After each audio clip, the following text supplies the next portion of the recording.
तरी कोणी उठले नाही. तेव्हा चित्रदुम्नाने विचारले की पृथ्वीनी क्षत्रिय झाली का?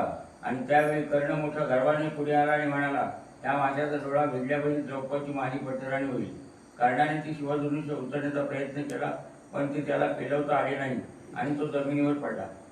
ते पाहून द्रौपदी म्हणाली की त्याने यंत्र भेदले तरी मी ह्याला वरणार नाही, कारण तो अवर्ण आणि कुलहीन आहे. कर्णाचा अपमान झाल्यामुळे तो आपल्या स्थानावर जाऊन बसला. द्रुपदाने सभेतल्या लोकांना परत एकदा आवाहन केले. तो म्हणाला की पृथ्वी निक्षत्रिय झाली का? त्यावेळी ब्राह्मण सभेतून भीम आणि अर्जुन उभे राहिले.